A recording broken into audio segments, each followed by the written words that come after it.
All right, intrepid time travelers of the night, tonight we're unlacing the shining armor and looking beneath the Crusader's cross. We picture valiant knights riding to reclaim the Holy Land, bathed in glory. But what was it really like to be a knight at the siege of Jerusalem? Let's just say it wasn't a shining crusade, but a crucible of filth, thirst, starvation, desperation, and brutal, agonizing death under the relentless desert sun. Prepare to have your romantic notions about chivalry shattered. If this stark journey helps you find quiet, consider liking and subscribing. Tell us, where are you listening from and what time is it? Now, dim the lights. Close your eyes and picture a Crusader knight. He sits astride a powerful warhorse, his chainmail glinting, a white surcoat bearing the bold red cross. In our collective memory, he is the embodiment of chivalry, pious, unwavering in his faith, a skilled warrior driven by a noble cause. He is the hero of countless tales, a figure of romance and adventure, venturing into exotic lands to perform deeds of valor and reclaim the most sacred of cities. This is the image we hold, a comforting, familiar icon of medieval might and righteousness.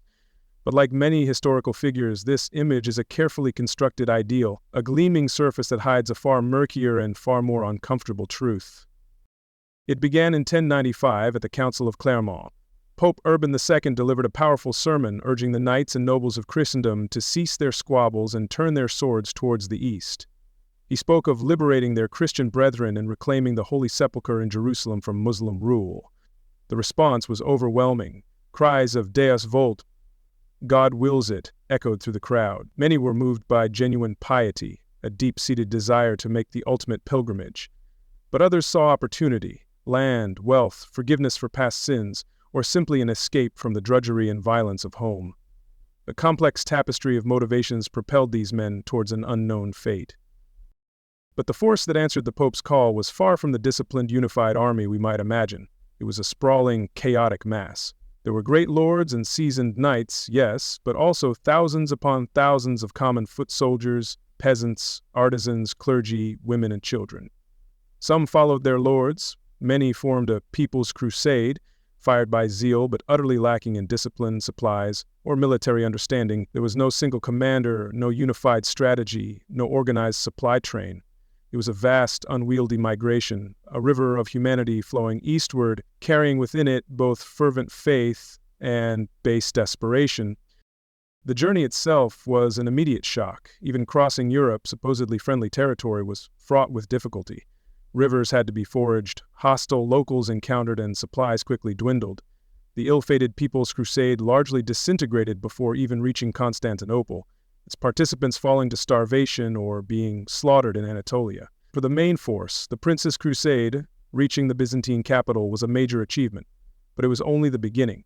They had to navigate complex, often tense negotiations with the Byzantine Emperor Alexios I Komnenos, before crossing the Bosphorus into Asia Minor, the true beginning of their ordeal. Asia Minor, or Anatolia, was a vast, sun-baked landscape, largely controlled by the Seljuk Turks. The summer heat was relentless, water sources were scarce, often poisoned by retreating enemies.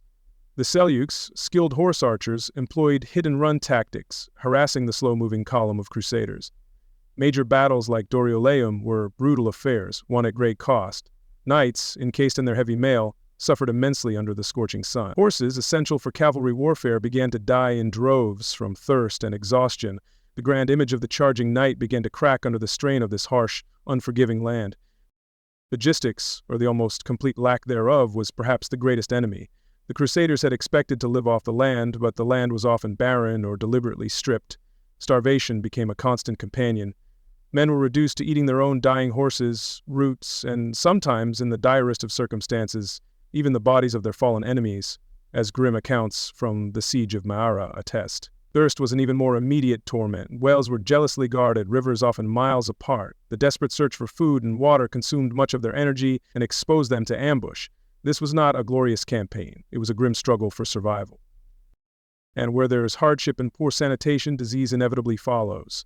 The crusading camp was a sprawling, often filthy place. Tens of thousands of people, along with their animals, generated enormous amounts of waste. Clean water was a luxury. Dysentery, typhoid, and other fevers swept through the ranks, claiming far more lives than enemy swords. Medical knowledge was rudimentary. Wounds festered. Minor illnesses became death sentences. The physical toll was immense. Men grew gaunt, weak, their bodies racked by sickness and hunger. The gleaming armor became a prison, the surcoat a tattered rag. The path to Jerusalem was paved with the sick and the dying. This relentless pressure eroded more than just bodies. It corroded ideals. The Deus Vult fervor fractured under the weight of suffering. Knights, desperate for survival, often behaved little better than bandits, looting and pillaging indiscriminately. Squabbles over leadership and territory broke out among the princes. Acts of appalling brutality were committed, not just against enemy combatants, but against civilian populations, fueled by fear, desperation, and religious fanaticism. The chivalric code, if it ever truly existed in a practical sense, became a distant memory. The knights arriving before the walls of Jerusalem in 1099 were not the pristine heroes who set out. They were hardened, often brutalized survivors. Let us drift back once more, past the clatter of swords and the shouts of battle, to the moments before the long march began. Imagine the squares and fields of late 11th century Europe. The air crackles not just with the chill of the seasons, but with a new, fervent energy. Preachers inspired by Pope Urban II's call carry the message far and wide. The words, Deus Vult, God wills it, become a rallying cry, a promise, a spark in the hearts of thousands. But what did these words truly mean to those who heard them?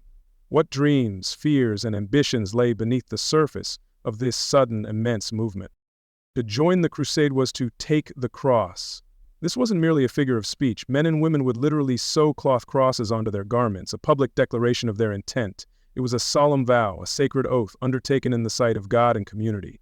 It marked a profound transformation, setting the individual apart. They became crucignati, those signed with the cross, pilgrims, but pilgrims armed and prepared for war. They were undertaking the most perilous yet most holy journey imaginable, to walk where Christ had walked and to wrest it back from those they deemed infidels.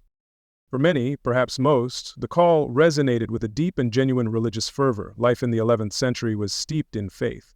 The promise of visiting Jerusalem, the axis mundi, or center of the world, held immense power. It was the ultimate pilgrimage, a chance to achieve spiritual purification. People believed deeply in the physical presence of the sacred, and the idea of the Holy Sepulchre, the tomb of Christ himself, being under Muslim control was an affront, a wound upon Christendom that demanded healing. To fight for Jerusalem was to fight for God himself, an act of supreme devotion. This piety was often intertwined with apocalyptic expectations. Many believed they were living in the end times, that a great struggle between good and evil was imminent. The crusade was seen by some as a fulfillment of prophecy, a sign that God was about to intervene directly in human affairs.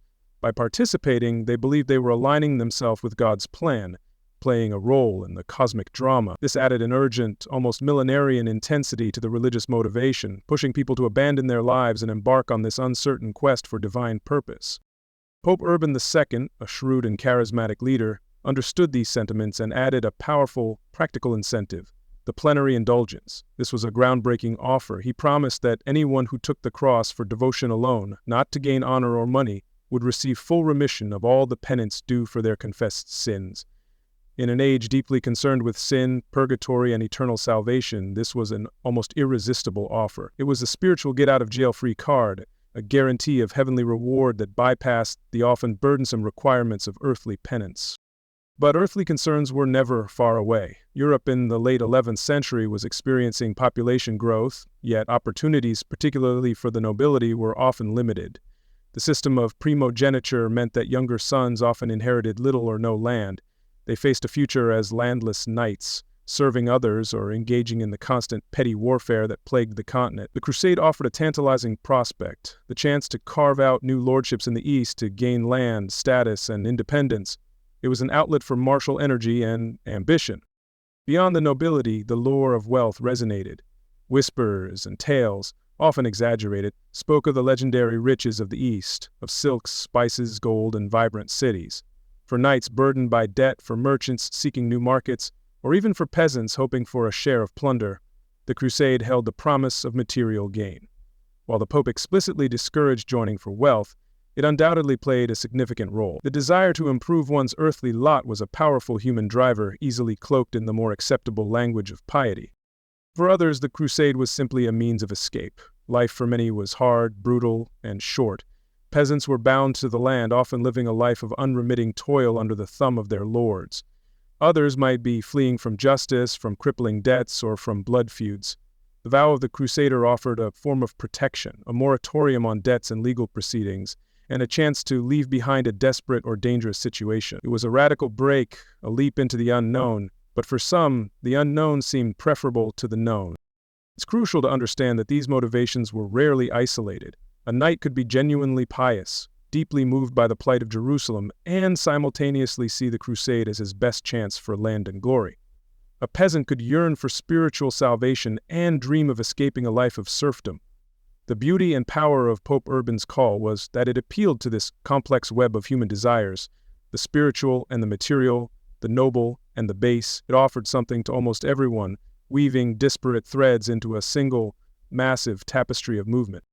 And so they took the vow. They envisioned a grand, unified army marching under God's protection. They imagined themselves as instruments of divine will, performing holy work. They swore oaths of brotherhood and purpose. The ideal was a shining beacon, a righteous war fought by noble warriors, culminating in the glorious liberation of the holy city.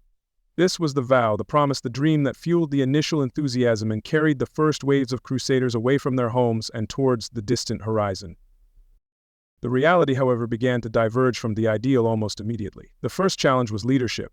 There was no king, no emperor, leading this massive undertaking. Instead, it was led by a collection of powerful, ambitious, and often rivalrous princes: Godfrey of Bouillon, the pious Duke; Beaumont of Taranto, the cunning Norman; Raymond IV of Toulouse, the wealthy and experienced veteran, and many others. While they shared a common goal, they lacked a unified command structure.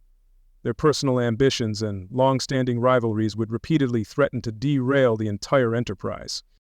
These squabbles flared up constantly. Arguments erupted over strategy, over precedence, and most fiercely, over the spoils of war and the control of captured cities. When the Crusaders reached Constantinople, the Byzantine Emperor Alexios demanded oaths of fealty and the return of any former Byzantine lands they captured. Some, like Raymond, resisted. Others, like Beaumont, swore the oath but had little intention of keeping it. Later, the bitter dispute between Beaumont and Raymond over who should rule the captured city of Antioch nearly tore the crusade apart, delaying the march to Jerusalem for months. Then there was the staggering, relentless problem of resources. How do you feed and water an army, or rather, a migrating city, numbering in the tens of thousands, as it moves through hundreds of miles of unfamiliar, often hostile territory? The initial planning, if it could be called that, was woefully inadequate. Many seemed to believe that God would provide, or that the riches of the East would simply fall into their laps, or that the Byzantines would supply their every need. These assumptions proved disastrously wrong. Within weeks, the reality of logistics bit hard. Supplies ran out. Foraging became a necessity, but foraging parties were often indistinguishable from looting bands, antagonizing local populations. As they moved deeper into enemy territory, the land offered less and less. Starvation and thirst became the true, constant enemies. We spoke before of the horrors eating horses, roots, even human flesh. This wasn't a rare occurrence, it was a recurring nightmare. The desperate daily struggle for basic sustenance stripped away layers of civility and replaced them with raw survival instincts. How did these relentless hardships affect the vows of faith and piety? For some, suffering undoubtedly strengthened their resolve. They saw it as a test, a purification, a way of sharing in Christ's suffering. Visions and a belief in divine intervention became more common as desperation grew. The discovery of the Holy Lance at Antioch, whether genuine or not, provided a crucial morale boost at a moment of near epimeton. This epistolate, and where people absorbed the crusade, faith became a shield against despair. But for many others, the reality eroded their faith, or at least twisted it. The constant death, disease, and starvation must have raised troubling questions. Where was the divine protection they had been promised? Desertions became common. Morale plummeted during the long sieges and marches. The brutality they both endured and inflicted coarsened many. The religious fervor, once a source of inspiration, could curdle into fanaticism, leading to horrific massacres, like the one that would eventually unfold within Jerusalem itself. Thus, the journey to Jerusalem became a crucible, burning away the illusions and ideals with which many had begun. The solemn vows taken in the cool churches of Europe were tested daily under the searing sun of Anatolia and Syria. The will of God became entangled with the grunts of hunger, the whispers of ambition, and the cries of the dying. The knight who set out seeking salvation and glory often found himself mired in filth, desperation, and moral compromise. The gap between the vow and the reality was a vast, unforgiving chasm. and it was across this chasm that the Crusaders slowly, painfully dragged themselves towards their ultimate bloody goal. Settle in and let your mind drift back to the year 1096. The call has been made, the crosses have been sown. Now, imagine the sheer, daunting reality of the task ahead. The journey to Jerusalem was not a swift campaign across familiar lands. It was an epic trek, spanning thousands of miles, or more than 2,000 miles, or more than 3,000 kilometers as the crow flies, and far longer on the winding, uncertain paths they would tread. It was a journey into the unknown, across mountains, plains, and deserts, through lands whose people were often indifferent, suspicious, or outright hostile. It was, quite simply, one of the most ambitious and perilous mass movements in history. They did not set off as one. From across France, Germany, and Italy, different groups coalesced around their leaders and began their long, stumbling march eastward. Some left in the spring, others in the summer or autumn of 1096. There was an initial, perhaps naive, optimism in the air, fueled by religious zeal. But this was quickly tempered. Even the first steps were difficult. Organizing supplies, maintaining order among diverse and often unruly followers, and navigating local politics, these challenges emerged long before they faced a single enemy soldier. The long march began with 1,000 small, wearying steps. Crossing Europe was no simple prelude. While nominally Christian territory, it was a patchwork of lordships, languages, and loyalties.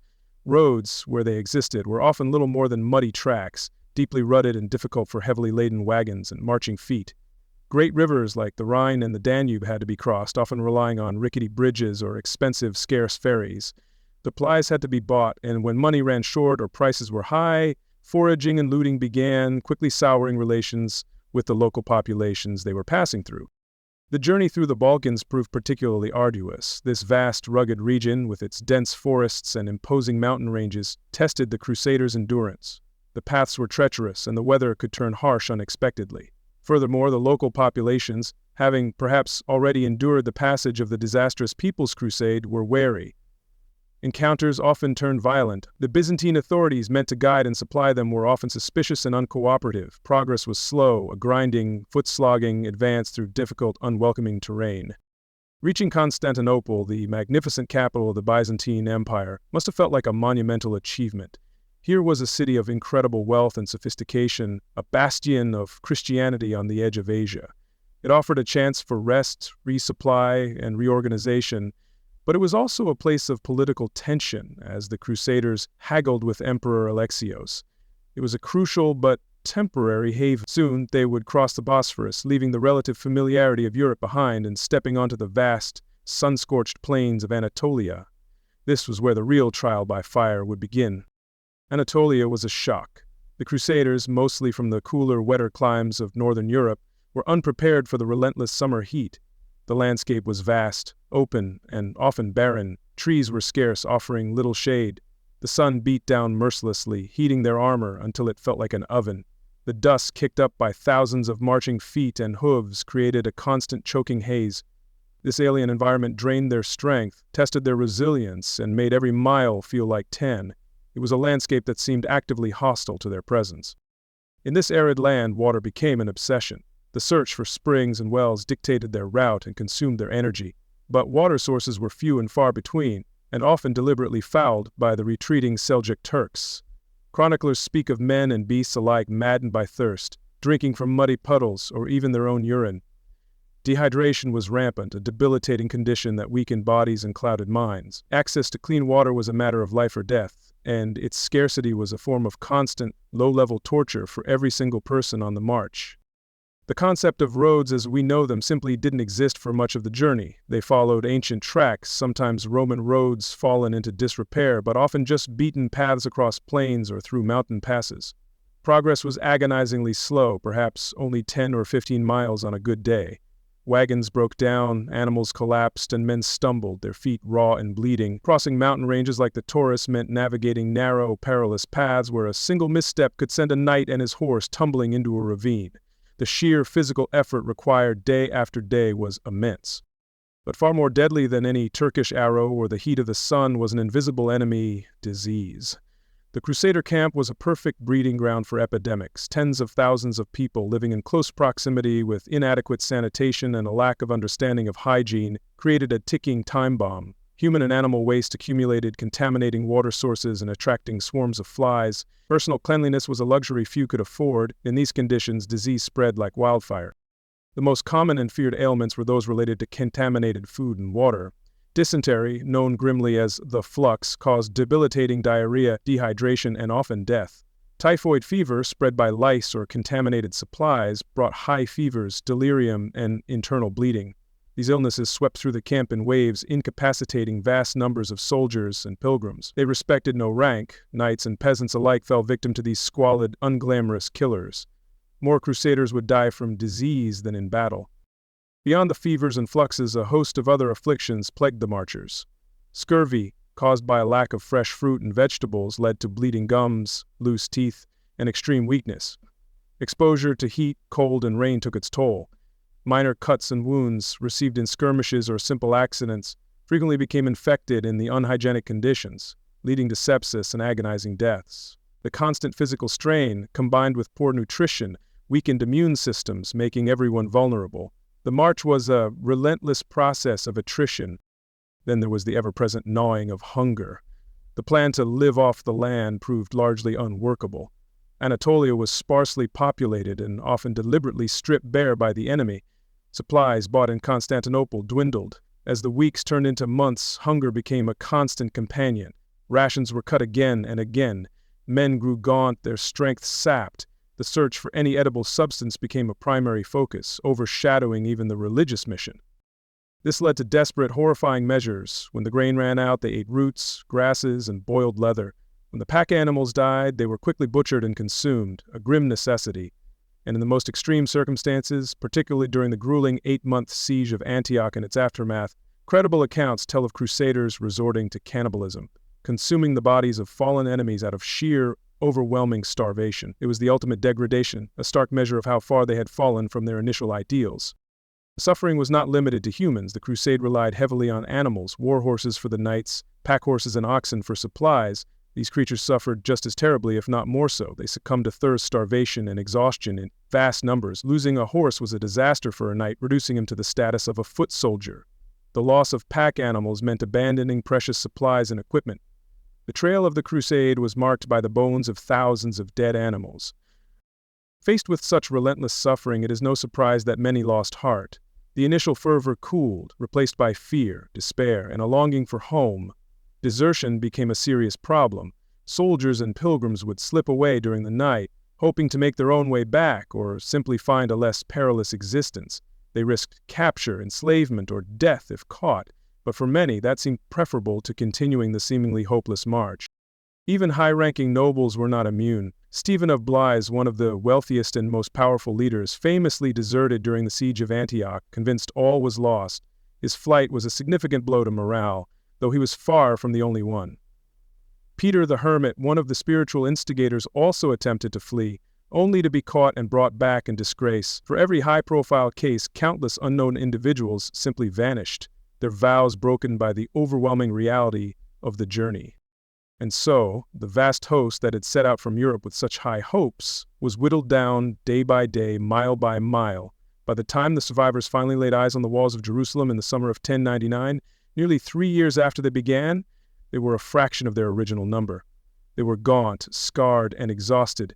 They were veterans not just of battles, but of starvation, disease, and despair. The long, brutal march had forged them into something harder, but it had also cost them dearly, stripping away everything but a core of desperate, hardened will. As we settle deeper into our journey through the past, let us turn our focus away from the battlefield for a moment and consider the vast, unseen machinery required to move and sustain an army.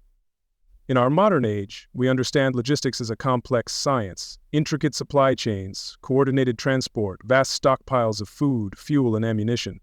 We picture planners, quartermasters, and detailed schedules. Now gently erase that entire image from your mind. For a knight setting out on the First Crusade in 1096, such concepts were utterly alien. They were marching into a logistical void, a nightmare of disorganization.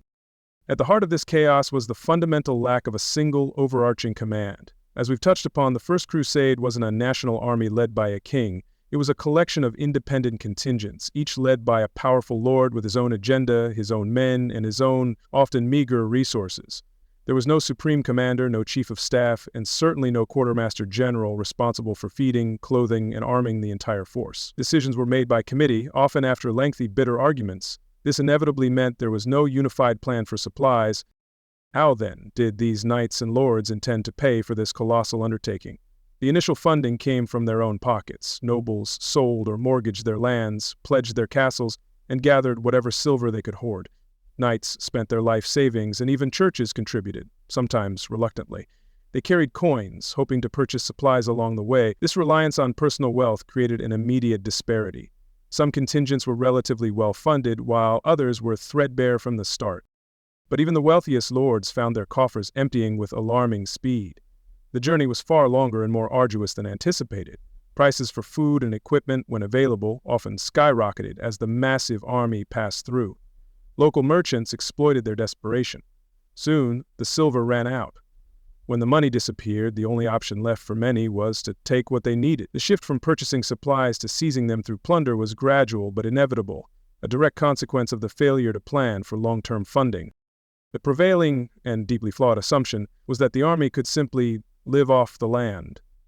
This might have worked for smaller forces on shorter campaigns in fertile regions, but for tens of thousands marching through unfamiliar, often barren or hostile territories, for years on end, it was a recipe for disaster.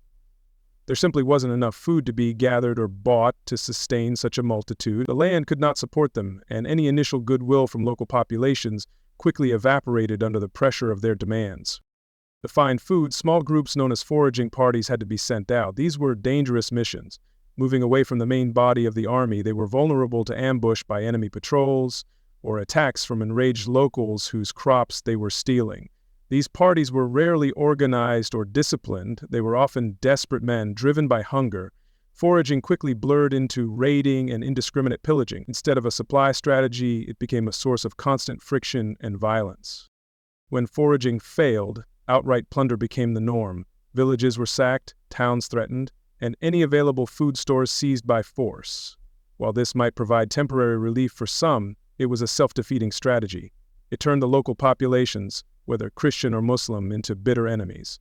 It ensured that future crusaders passing the same way would find nothing but scorched earth and hostile resistance. It poisoned the wells, both literally and figuratively, making the already perilous journey even harder.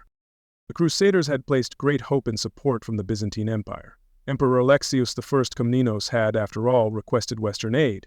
They expected him to provide markets, guides, and perhaps direct supplies. While some aid was given, particularly in the early stages, the relationship was fraught with mistrust. Alexius saw the Crusaders as a dangerous, unruly force and was primarily concerned with his own strategic goals. The Crusaders felt betrayed and undersupplied, this fragile lifeline often frayed, leaving the army stranded and reliant on its own inadequate means. A glimmer of hope arrived, not over land, but by sea. Fleets from the Italian maritime republics, primarily Genoa and Pisa, eventually established contact. These ships could bring vital supplies, grain, tools, building materials for siege engines, to coastal cities captured by the Crusaders, such as Antioch and, later, Jaffa.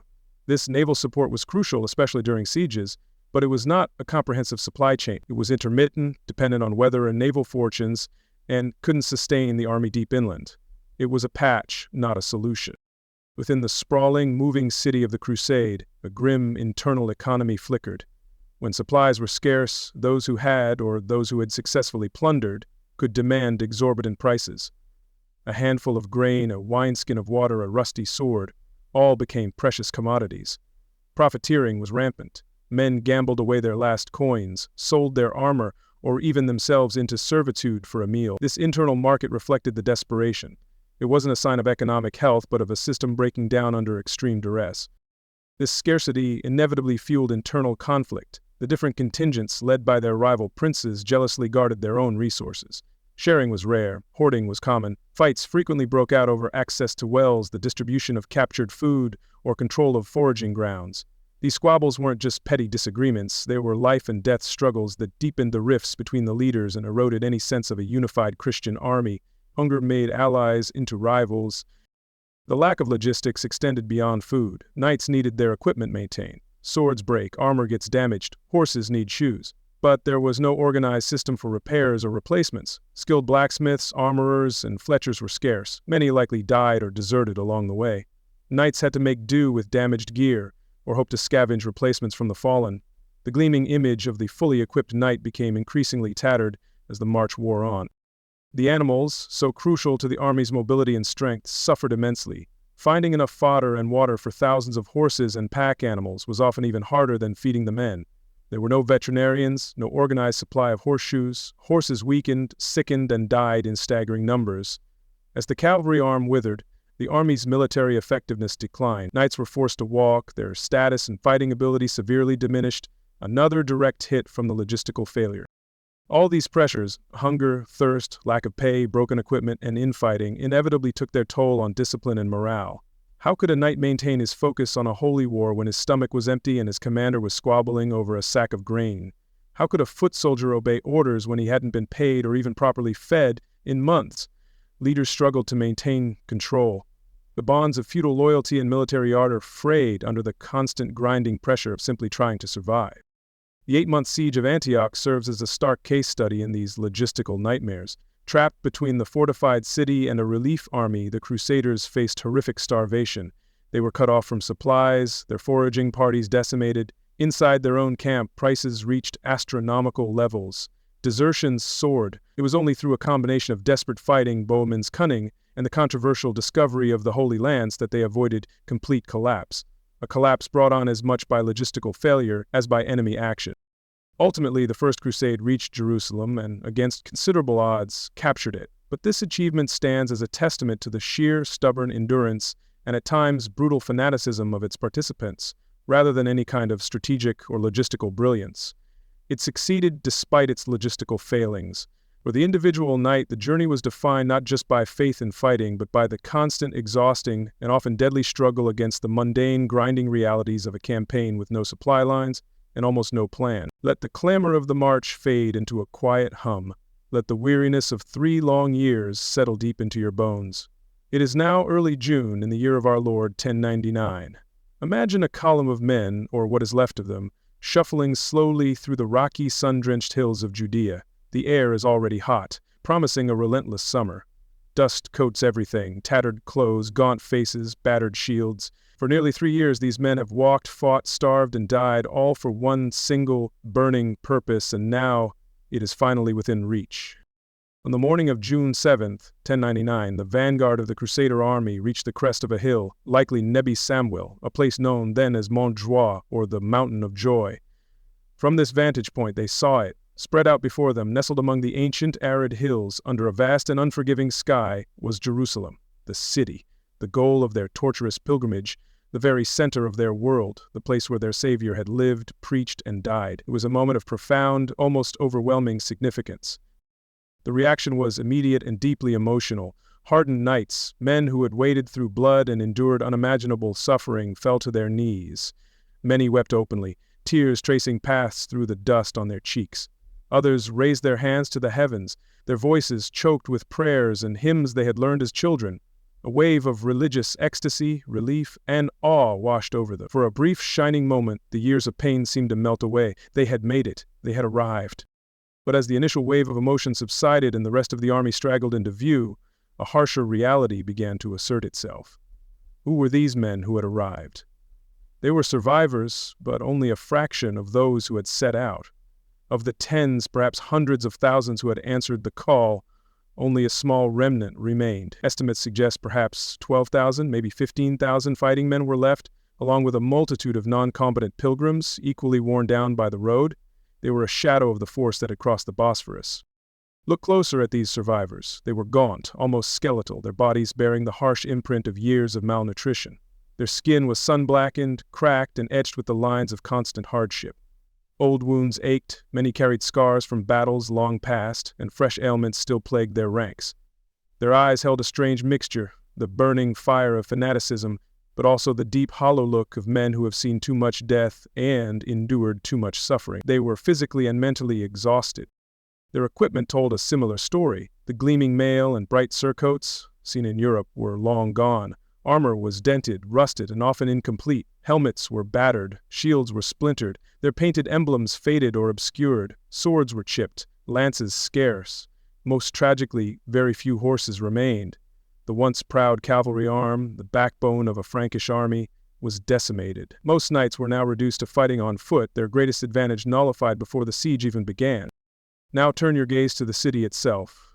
Jerusalem did not appear vulnerable. It rose from the hills like a natural extension of the rock, a formidable fortress built and rebuilt over centuries. Its location was inherently strong, perched on a plateau with deep valleys, the Kidron to the east, the Hinnom to the south and west, providing natural defenses on three sides. It looked ancient, imposing, and from the perspective of a weary attacker, almost defiant. It did not look like a city ready to fall. Its man-made defenses were equally impressive. High, thick stone walls encircled the entire city. These weren't crumbling ruins. They were well-maintained fortifications, recently strengthened by their current masters, the Fatimids of Egypt. Towers stood at strategic intervals, offering commanding views and platforms for archers and catapults. Great, iron-bound gates, heavily guarded, controlled the few points of entry. This was a city built to withstand a siege, a challenge to any who dared approach. One structure stood out, dominating the western approach, the Tower of David. This was not merely a tower, but a powerful citadel, an ancient fortress incorporated into the city walls near the Jaffa Gate. With its massive stone blocks and towering height, it served as the headquarters and near impregnable refuge for the city's governor and his elite troops. It was a symbol of the city's strength and a clear message to any attacker. Taking Jerusalem would require more than just faith. The man in command within those walls was Iftikhar ad-Dawla, the Fatimid governor. He was no fool. The Fatimids had only recently recaptured Jerusalem from the Seljuks, and they had no intention of losing it. Iftikhar was a capable and experienced soldier, and he had received ample warning of the Crusaders' approach. He had spent months preparing for this very moment, strengthening the defenses, stockpiling supplies, and readying his garrison. He would not give up the city without a fierce fight. His garrison was a significant force. While precise numbers are lost to history, it likely consisted of several thousand professional soldiers. This was a diverse group, a mix of well-equipped Arab and Berber cavalry and a large contingent of Sudanese archers known for their skill and ferocity. Unlike the Crusaders, these men were relatively fresh, well-supplied, and fighting on familiar ground. With the advantage of strong fortifications, they were confident they could repel the ragged army at their gates. Iftikhar had taken other precautions too. Understanding the danger of internal dissent, he had taken the harsh step of expelling most of the native Christian population from the city. While Jerusalem held deep significance for Christians, he could not risk them aiding the attackers from within, perhaps opening a gate or signaling weaknesses. This act further underscored his determination and left the Crusaders with no potential allies inside the walls. They were entirely on their own. Beyond the walls, the immediate landscape offered little comfort to the attackers. The Judean hills are naturally arid, especially as summer approaches. The ground is rocky, the soil thin, vegetation is sparse, low scrub, hardy bushes, and, in the 11th century, groves of olive trees. But even these meager resources had been denied to the Crusaders. Iftikhar had implemented a brutal but effective scorched earth policy. Everything that could be of use to an attacking army had been systematically removed or destroyed. Flocks of sheep and goats had been driven far away or into the city. Grain stores had been hidden or burned. Most critically, any significant sources of timber within several miles of the city walls had been cut down. The land immediately surrounding Jerusalem had been deliberately turned into a barren, resource-deprived wasteland. The most immediate and desperate problem, as it had been so often on the march, was water. Jerusalem itself had access to springs and vast underground cisterns, but the surrounding area was dry. Iftikhar had ensured that any nearby wells or cisterns outside the walls were poisoned or blocked. The main source, the Pool of Siloam in the Kidron Valley, lay perilously close to the city walls. Exposed to constant fire from the defenders' archers, the specter of thirst, a familiar demon, rose once more to haunt the Crusader camp. And then there was the lack of wood. Siege warfare in the 11th century relied heavily on timber. It was needed to build siege towers, battering rams, catapults, and scaling ladders. Without wood, a direct assault on such formidable walls was almost impossible. By felling the nearby trees, Iftikhar had dealt the Crusaders a crippling blow before the first arrow was even fired. They faced the prospect of having to haul timber from miles away, an immensely difficult task for an exhausted army in hostile territory. So, as the June sun climbed higher, the initial joy of arrival began to fade. replaced by a cold, hard assessment of the monumental task ahead. The city stood before them, a symbol of their deepest faith, but also a military nightmare. Its walls seemed to reach the sky, its defenders were prepared, and the very land around them seemed to conspire against them. The elation of having reached their goal was now mixed with the daunting realization that the final and perhaps most difficult part of their journey had only just begun. Slowly, the leaders conferred and began to deploy their forces. Godfrey of Bouillon, along with Robert of Flanders and Tancred, set up camp to the north, facing the walls between the Damascus Gate and Herod's Gate. Raymond of Toulouse, the wealthiest and most powerful prince, took the southern position, establishing his camp on Mount Zion, facing the Jaffa Gate and the imposing Tower of David. The thin, ragged line of the Crusader army began to encircle the holy city, a fragile net cast around a stone giant. The psychological weight was immense. This wasn't just another city, like Nicaea or Antioch. This was Jerusalem. Failure here was unthinkable. 3 years of suffering had to mean something. They had come too far, sacrificed too much to turn back now. This belief, this absolute conviction that God had brought them here to succeed, became their most potent weapon, perhaps their only real advantage against the stone walls and the scorched earth. The stage was now set for the final act of the First Crusade. A depleted, exhausted, and poorly equipped army, camped in a barren wasteland with dwindling supplies of food and water, faced a strongly fortified city held by a determined garrison. It seemed an impossible task. For the individual knight standing before those walls, the glory of the Crusader ideal must have felt very far away, replaced by the immediate, grim realities of heat, thirst, hunger, and the prospect of a brutal, bloody fight. The siege of Jerusalem had begun. Settle back, let the sounds of the modern world fade away, and allow your thoughts to drift towards the dry hills surrounding Jerusalem in the early summer of 1099. The Crusaders have arrived, their long journey's end in sight. But the formidable stone walls are only one obstacle. As they set up their meager camps, 2 ancient elemental forces rise to meet them, becoming their most immediate and relentless tormentors: the unforgiving sun and the profound, desperate lack of water. These were enemies no sword could strike, no shield could block. Imagine the sun as it climbs into the sky over Judea. This is not the often gentle sun of northern Europe, filtered through clouds or softened by green landscapes. This is an intense, almost physical presence. It beats down from a vast, cloudless sky, its light sharp and blinding. For men from Normandy, Lorraine, or Flanders, this relentless glare, this sheer power, was a new and deeply unsettling experience. It felt like standing too close to a blacksmith's forge day after day.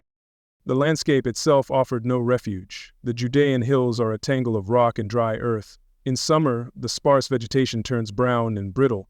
There are few trees of significant size, especially after the defenders' scorched earth campaign. The pale rock and light-colored soil reflect the sun's rays, amplifying the heat. The ground itself becomes a vast hot plate, radiating warmth long after the sun has set. The Crusader camp was, in essence, an open-air oven. Now, picture a knight standing guard or preparing for an assault in this oven. He is encased in his primary defense, chainmail. Interlocking rings of iron cover him from neck to knee. While effective against blades, under the Middle Eastern sun, it becomes an instrument of torture. The metal absorbs heat, becoming searingly hot to the touch. It is heavy, adding immense strain to an already exhausted body. It traps heat, allowing for almost no ventilation. It was like wearing a heavy, heated metal blanket. Beneath the mail, the knight wore a gambeson, a thick padded tunic made of quilted layers of linen or wool. This was essential to cushion the blows and prevent the mail from chafing, but it compounded the heat problem exponentially. It acted as heavy insulation, soaking up sweat but preventing any cooling evaporation. The knight stewed in his own perspiration, his body unable to shed the immense heat building up within his metal and cloth prison. The inevitable result for many was heat exhaustion. The relentless heat and dehydration led to profound weakness. Men felt dizzy, nauseous, their muscles cramped. Every movement required a colossal effort. Standing still under the sun felt like a draining task. The ability to perform even basic duties, let alone fight effectively, was severely compromised. It was a constant state of low-level misery, punctuated by moments of acute suffering. If heat exhaustion wasn't managed, and how could it be in these conditions, it could quickly escalate into deadly heat stroke. The body's ability to regulate its temperature fails. Confusion sets in, followed by delirium, seizures, and collapse. For a man trapped in heavy armor, unable to quickly cool down, heat stroke was often a death sentence. Many knights likely succumbed not to enemy action, but simply to the overwhelming power of the sun, collapsing silently under its glare. Even the nights offered little true respite. While the direct intensity of the sun was gone, the air often remained warm and stagnant. The rocks and earth, having absorbed heat all day, continued to radiate it upwards. Sleep was difficult, interrupted by the oppressive warmth, the constant thirst, and the bites of insects thriving in the conditions. There was no escape. The heat was a constant pressure, day and night, grinding down their physical and mental reserves. When they had first seen the city, their hearts had leapt with joy, but as they settled into their siege positions, the full, horrifying reality of their water situation became clear. They had faced thirst before in the deserts of Anatolia, but here, at the very gates of their holy prize, it seemed a crueler, more calculated torment. They could see the city, but they could not easily drink. The promised land was, for the moment, the land of unbearable thirst. Iftikhar ad-Dawlah's scorched earth policy had been ruthlessly effective, especially concerning water. He knew the Crusaders' greatest vulnerability.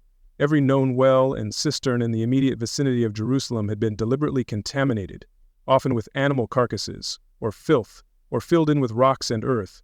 It was a calculated act of environmental warfare, designed to make the besiegers' lives as unbearable as possible, to break their will through dehydration. This created a deep psychological burden.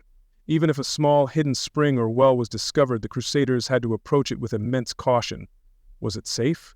Had it been poisoned? Every sip carried a potential risk. The fear of being poisoned added another layer of anxiety to the already agonizing experience of thirst. It made the most basic necessity of life, water, a source of dread. The primary known source of water outside the walls was the Pool of Siloam, located down in the Kidron Valley southeast of the city. While a vital resource, accessing it was fraught with peril. It lay within easy bowshot of the city walls and towers. The Fatimid defenders, particularly their skilled Sudanese archers, kept a constant watch over it. Any crusader attempting to fetch water had to make a desperate dash under a hail of arrows. These trips to the Pool of Siloam became daily acts of bravery and desperation.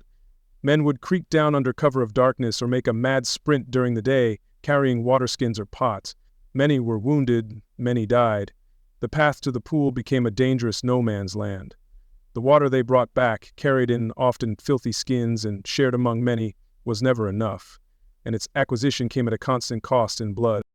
In their desperation, the Crusaders tried other methods. They attempted to dig new wells around their camps, hoping to strike underground springs. More often than not, their frantic efforts yielded only dry, rocky soil, or at best, a trickle of brackish, unpalatable water. The geology of the Judean hills was not conducive to easy well digging, and their efforts were mostly fruitless, adding exhaustion and disappointment to their suffering. They relied heavily on animal skins to transport and store what little water they could find. These skins were often old, poorly cured, and leaky. The water stored within quickly took on a foul taste and smell, becoming warm and unrefreshing. Yet, it was precious. Men guarded their meager share jealously. They would often have to travel miles, perhaps to distant springs, missed by the Fatimids, and carry these heavy, sloshing skins back through the heat, an exhausting and inefficient process. Let us consider for a moment the physical stages of severe thirst. It begins with a dry mouth and a craving for water. Soon saliva thickens, the tongue swells, making speech and swallowing difficult. The lips crack, the skin loses its elasticity. As dehydration worsens, weakness and dizziness intensify. Headaches become severe. Eventually, the mind begins to falter. Hallucinations and delirium can set in before the body's systems shut down, leading to unconsciousness and death. This was the slow, agonizing process threatening every crusader. The remaining animals, the few war horses, the mules, the oxen, suffered just as intensely. Their need for water was even greater than the men's, yet they were often the last to receive any. They collapsed from dehydration, their tongues lolling, their eyes glazed. Watching these vital creatures die was not only a logistical blow, but also a deeply demoralizing experience for the men, a stark reflection of their own desperate plight. The defenders on the walls watched this suffering with grim satisfaction. They knew the heat and thirst were their strongest allies. They could see the Crusaders staggering under the sun, crawling towards the Pool of Siloam. They would taunt them, pouring precious water over the walls, a cruel act of psychological warfare designed to amplify the besiegers' agony and break their spirit. Thirst became a palpable weapon wielded from the battlements. This constant gnawing torment overshadowed everything. It made men irritable, weak, and desperate. It eroded discipline. How could leaders demand a charge when their men could barely stand? How could priests preach of faith when God seemed to have abandoned them to suffer in a waterless furnace? Grumbling and despair spread through the camp. The initial religious fervor was severely tested by the basic, overwhelming need for a single cup of cool water. Some historians suggest that the extreme physical and mental stress, including dehydration-induced delirium, may have contributed to the intense religious visions reported by some crusaders during the siege. Whether divine intervention or hallucination, these experiences highlight the extreme pressure these individuals were under. They were living on the very edge of human endurance, trapped between a fortified city and a burning, waterless hell. And so, for the knights and soldiers besieging Jerusalem in June and early July 1099, life was reduced to a sun-baked misery. It wasn't about glorious charges or chivalric deeds. It was about enduring the unendurable. It was about the endless, aching heat that seeped into their bones and the desperate, maddening thirst that dominated their every waking thought and haunted their feverish dreams. This was the dull, agonizing, and far from glorious reality of waiting before the walls. Let us now turn our attention inward, away from the imposing stone walls of Jerusalem and the relentless glare of the sun, and focus on the ground beneath the Crusaders' feet. As we drift into this scene, imagine not just the sights, but the smells, the textures, the very air within the Crusader camp. For while the knights faced enemies without, an equally insidious and deadly foe was breeding within their own ranks, born from the simple, unavoidable consequence of thousands of living beings crammed together in a hostile environment with no sanitation: filth. The Crusader encampment was in effect a sprawling, temporary city, but it was a city without any of the amenities, however basic, that even a medieval town might possess. Tens of thousands of people, knights, soldiers, priests, women, children, servants, and pilgrims, were pressed together. Alongside them lived thousands of animals, the few remaining war horses, pack mules, oxen, and perhaps some scavenged livestock. This immense concentration of life in one place for weeks on end would inevitably produce a staggering amount of waste. Think of a modern city with its complex network of sewers, waste collection, and water treatment plants. Now remove every single element of that system. This was the reality for the Crusaders.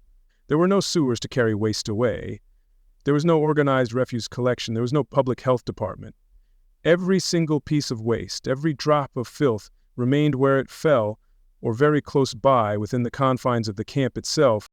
Consider first the most basic human need. Every day, tens of thousands of people needed to relieve themselves. Where did this vast quantity of human excrement go? In theory, designated latrine areas might have been established, likely simple pits dug into the rocky soil, but in practice, discipline was often lax, especially among the vast crowds of non-combatants. Many would simply relieve themselves wherever was convenient, behind tents, in ditches, or near the camp's edge. Even where latrine pits were dug, they were a major source of contamination. They were often too shallow, dug too close to living quarters, or critically too close to water sources. In the intense heat, these pits would quickly become teeming masses of bacteria and parasites. Lacking modern tools or understanding, they were difficult to clean or manage, quickly overflowing and becoming focal points of stench and disease, magnets for insects. Then came the animal waste. The thousands of horses, mules, and oxen produced tons of manure every single day. While some might have been collected as fuel for fires, most simply accumulated where the animals were tethered or where they moved. The ground became carpeted in dung, churned into the dust by thousands of passing feet, drying in the sun, creating yet another layer of filth and another breeding ground for flies. We must also add the rotting carcasses. Animals succumbed daily to thirst, hunger, and disease. Soldiers died from wounds or sickness. Where were these bodies disposed of? With wood scarce for pyres and the ground hard for digging deep graves, many were likely left in shallow pits or even just dragged a short distance from the main camp. In the baking heat, decomposition was swift and horrifically pungent, attracting scavengers and insects. And finally, there was the everyday refusal of life. The remains of butchered animals, bones, offal, hides, spoiled food which happened quickly in the heat, broken pottery, discarded rags, and all the general detritus produced by a large population. This too had nowhere to go. It piled up in middens or simply lay scattered around the tents, adding to the general decay and unsanitary conditions. Now try to imagine the smell. It would have been overwhelming, inescapable, a thick, heavy miasma hanging over the entire camp. The sharp ammonia scent of urine, the acrid stench of feces, the sweet, sickly smell of decomposition, all mixed with the odors of unwashed bodies, animal dung, and cooking fires. It would have clung to clothes, hair, and tents, It would have been the first thing they noticed upon waking and the last thing they sensed before falling into uneasy sleep. This environment, warm, moist, and rich in decaying organic matter, was a paradise for one creature, the fly. Swarms of them would have descended upon the camp, blackening the air. They were everywhere, on the food, on the faces of the sick, on the open wounds, on the latrine pits, on the rotting carcasses. They thrived in the filth, breeding in unimaginable numbers. Crucially, these flies were not just an annoyance, they were mobile vectors of death. A fly landing on a pile of feces one moment could be landing on a soldier's meager ration of bread the next. It would move from a rotting corpse to a water skin, from a dysentery patient to an open wound. With every landing, it transmitted a microscopic cargo of bacteria and viruses, spreading disease silently and efficiently throughout the entire camp. The already critical water situation was made infinitely worse by this pervasive filth. Any rainfall, however brief, would wash the surface, waste, human feces, animal dung, rot, directly into the few water sources they had access to.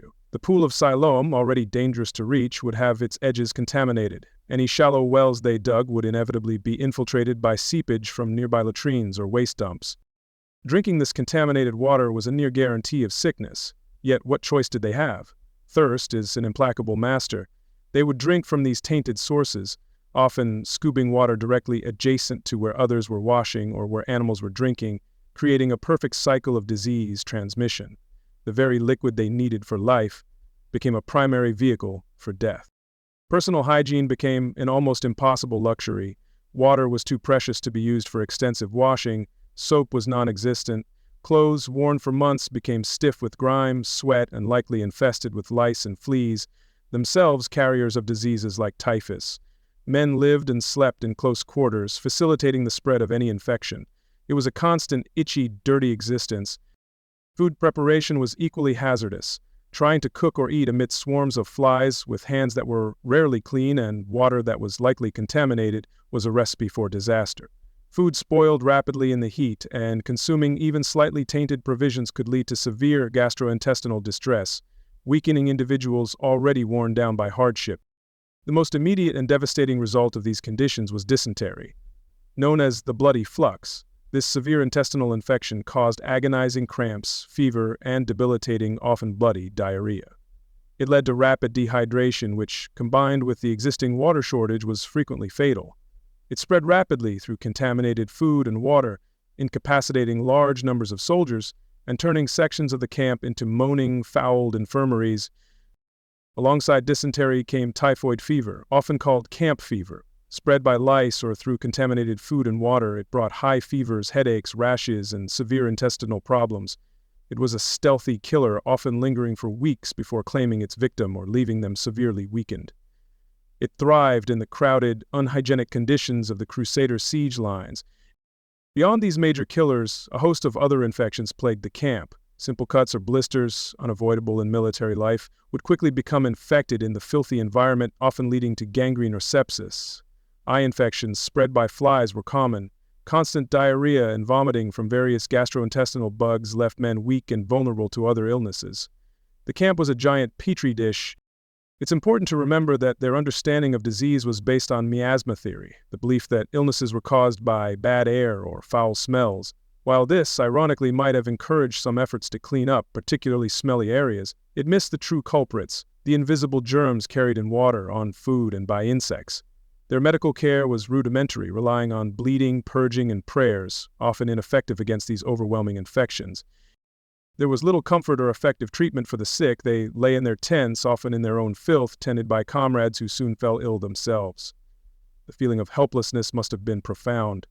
Watching friends and comrades waste away from these squalid, unheroic illnesses was deeply demoralizing. Sickness became a constant, invisible drain, sapping strength, manpower, and hope. The toll was immense. Far more Crusaders died from disease during the First Crusade, and particularly during its sieges, than were ever killed by enemy swords. Sickness respected no rank. Knights in their mail and peasants in their rags were equally vulnerable to the invisible enemies breeding in the filth around them. Maintaining an effective fighting force under these conditions was a monumental challenge. Therefore, to understand what it really sucked to be a knight at the siege of Jerusalem, we must look past the battlefield and into the latrine pit. We must imagine the inescapable stench, The constant buzz of flies, the griping pains of dysentery, the feverish haze of typhoid.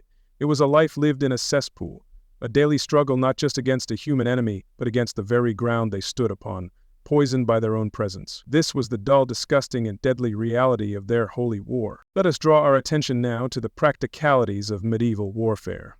The Crusaders stood before Jerusalem, their spirits high from finally reaching their goal, but their hearts must have sunk as they surveyed the towering stone walls. Faith, fervor, and courage were essential, but they could not, on their own, breach fortifications of this magnitude.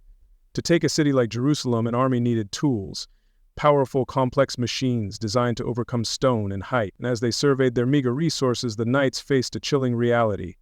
They had almost nothing. Siege warfare in the 11th century was a brutal, often slow, and highly specialized form of combat. It revolved around a few core principles: battering down walls, scaling them, or undermining them. Each required specific equipment. Battering rams, huge heavy logs, often tipped with iron, were needed to hammer at gates and walls. Catapults and mangonels hurled heavy stones to weaken defenses and terrorize defenders. And most imposing of all, great wooden siege towers were needed, mobile fortresses that could be rolled up to the walls, allowing attackers to fight their way onto the battlements. A well-prepared besieging army, especially one expecting a long campaign, would ideally travel with its own siege train. This would include experienced engineers and master carpenters, a plentiful supply of tools, axes, saws, adzes, hammers, ropes, and perhaps even some prefabricated components for siege engines. They would have a plan, a system, for acquiring materials and constructing what they needed. It was a craft, the science of destruction and construction, requiring foresight and resources. The First Crusade, however, was anything but a well-prepared army in this regard. Their journey had been a 3-year ordeal of survival. Any siege equipment they might have started with or built along the way had largely been abandoned, lost, or worn out.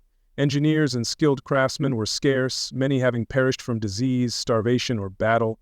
They had arrived at the ultimate target with little more than their personal weapons, their worn-out armor, and their desperate will. They had faced sieges before, most notably the long and grueling siege of Antioch. There they had been forced to build engines and fortifications. Learning through bitter experience, they had captured Turkish equipment and employed Byzantine or Armenian engineers when they could. But Antioch had been different. Timber, while not abundant, had been available. Here, at Jerusalem, the situation was far more dire. They had the knowledge, perhaps, but they lacked the most fundamental raw material. Easing up at Jerusalem's walls, some 50 feet high and 10 feet thick in places, reinforced with formidable towers, the Crusaders understood the scale of their challenge. Simple scaling ladders, even if they had enough wood to build them, would be easily pushed away. A direct, unassisted assault would be suicidal, a massacre at the foot of the walls. They needed towers, they needed rams. Without them, their quest would end in failure, right here, within sight of their holy prize. This desperation likely fueled an early, ill-fated assault on June 13th, less than a week after their arrival. Using what few ladders they could cobble together, they launched a furious but poorly equipped attack. It was driven more by religious fervor and impatience than sound military planning. The Fatimid defenders easily repulsed them, inflicting casualties and hammering home the lesson.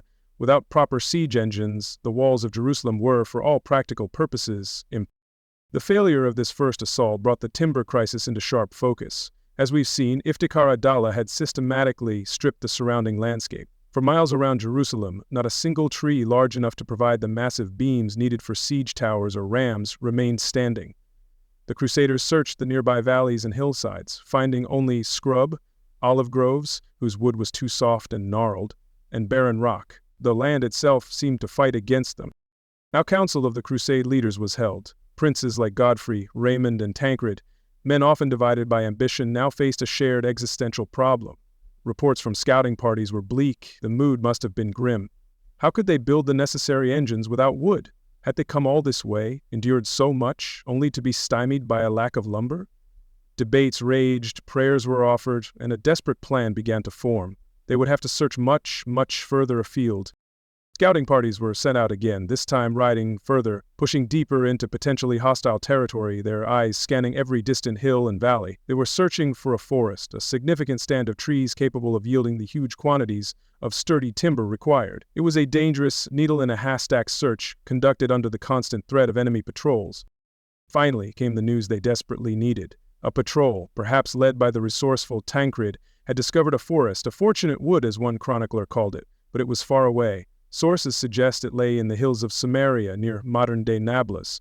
This was a journey of some 40 to 50 miles, a staggering distance, especially considering the terrain and the dangers involved. The only source of their salvation lay a week's hard march away. This meant organizing a major expedition, not just a small patrol. They would need a large force of men to fell the trees and haul them back. Crucially, this force would need a strong military escort.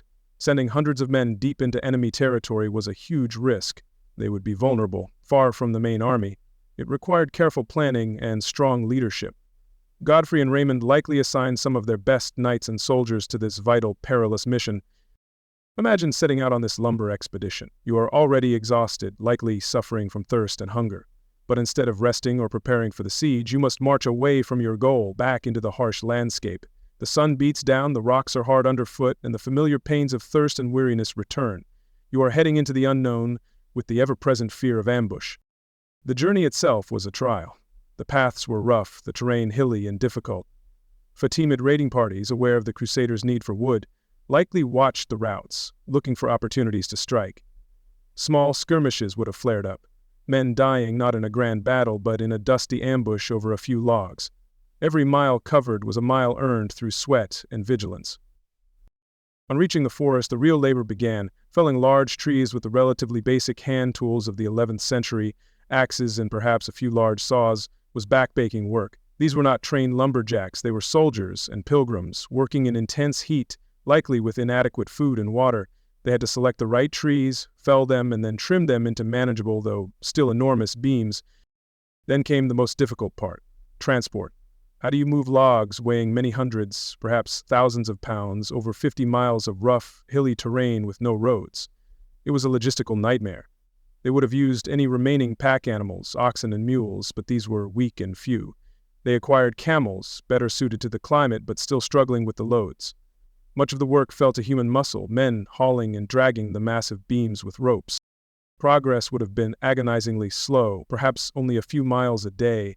Each beam represented an immense investment of energy and time. The column, stretched out and slowed by its cargo, was incredibly vulnerable. The armed escort had to be constantly alert, fending off attacks, ensuring the precious cargo reached its destination. This wasn't a sideshow, it was a critical military operation in its own right. While these desperate expeditions were underway, a significant event occurred that offered a new surge of hope. In mid-June, a small fleet of 6 Genoese ships managed to slip past the Fatimid blockade and anchor at the port of Jaffa.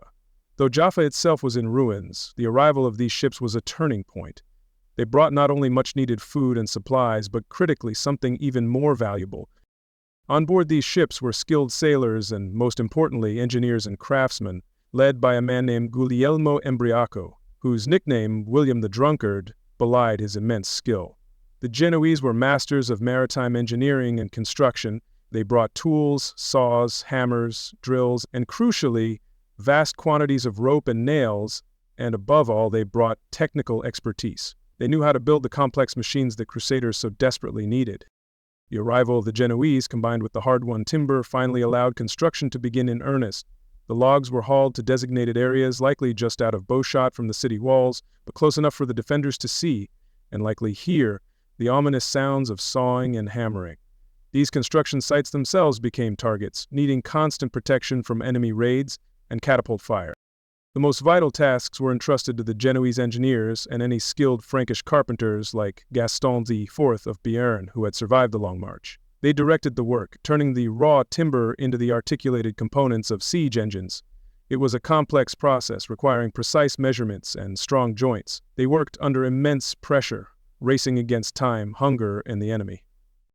The primary focus was on building at least 2 massive siege towers. These were multi-story wooden structures, taller than the city walls. They were often covered in wet hides to protect them from fire arrows. They featured drawbridges at the top, designed to be dropped onto the battlements, and platforms for archers and knights. One was built for Godfrey's forces in the north, the other for Raymond's in the south. Alongside the towers, they constructed other essential equipment. Heavy battering rams were assembled, designed to be swung against the gates. Mangonels or catapults were built to hurl stones, creating breaches or suppressing the defenders. Mantlets, large, mobile wooden shields, were constructed to protect archers and workers as they approached the walls. The once barren landscape around Jerusalem began to fill with these strange, menacing wooden beasts. From the walls, Iftikhar Abdallah and his garrison watched this activity with growing concern. They knew what these engines meant. They intensified their efforts to disrupt the work, launching raids to try and burn the timber or kill the workers, and firing their own catapults at the construction sites. The building phase became a battle in itself, a race to complete the engines before the defenders could destroy them or before the Crusaders succumbed to disease and starvation. And so, the weeks leading up to the final assault were not a period of rest, but one of immense, grinding labor and constant danger. For a knight at the siege, sucking meant not just facing heat, thirst, and disease, but potentially spending weeks engaged in the back-breaking, perilous work of felling and hauling timber or guarding those who did, all under the constant threat of attack. The glorious charge was yet to come. First, there was the dull, dangerous, and absolutely essential work of finding the wood. Let the image of the Crusader camp settle in your mind, a sprawling, dusty, and uncomfortable place. We have felt the heat, known the thirst, and smelled the filth. But it is crucial to remember that this camp was not a static, safe rear area. It was the very front line, pressed hard against an active, vigilant, and aggressive enemy. The city of Jerusalem was not passively waiting for its fate. It fought back daily, turning the siege lines into a zone of constant, nerve-wracking harassment, where true safety was an illusion and every moment carried a potential threat. The most fundamental advantage for the defenders lay in the very walls they occupied. From their high vantage point on the battlements and towers, they commanded a sweeping view of the Crusader positions. They could observe every movement, track the construction of siege engines, identify leaders, and spot vulnerabilities. The walls weren't just a shield, they were a formidable weapon platform, a sniper's perch extending for miles, from which they could rain down misery upon the besiegers below. Their primary instrument of harassment was the bow. The Fatimid garrison, particularly its contingent of Sudanese infantry, included many highly skilled archers. These were professional soldiers, practiced in their craft. They understood range, wind, and trajectory. From the security of the walls, they could engage in a continuous, long-range assault on any crusader who dared show themselves. The air within bowshot of the city was never truly safe. These were not the simple longbows common in later European warfare. Many defenders likely used powerful composite bows crafted from layers of wood, horn, and sinew. These bows were capable of launching arrows with considerable force and over impressive distances. They could pierce cloth, leather, and sometimes even mail armor, especially at closer ranges, or if an arrow found an unfortunate angle. The defenders possessed a seemingly inexhaustible supply of arrows, allowing them to maintain a steady pressure. Imagine the soundscape of the camp, a constant low-level whiz as arrows arced overhead, followed by a thud as they struck the ground, a shield, or grimly, flesh. It wasn't always a targeted attack. Often, it was harassing fire, volleys launched towards areas of known activity, designed to disrupt work, wound the unwary, and keep everyone's nerves frayed. You learned quickly to walk with a stoop, to keep your shield handy, and to listen, always listen, for that telltale sound. Survival meant seeking cover. The Crusaders dug shallow trenches, piled up earthen banks, and used large shields called pevises for protection. The wooden mantelets, built to protect workers and archers, became vital pieces of equipment. Knights learned to stay behind their tents, to avoid open ground, and to move quickly. But complete cover was impossible. Life had to go on, work had to be done. Every task carried a risk. Certain moments were particularly vulnerable. The desperate trips to the pool of Siloam for water were an archer's dream. Exposing men in the open, foraging parties, moving across the landscape were easy targets. Most critically, the men working on the siege engines, felling timber, hauling logs, or assembling the great towers were prime targets.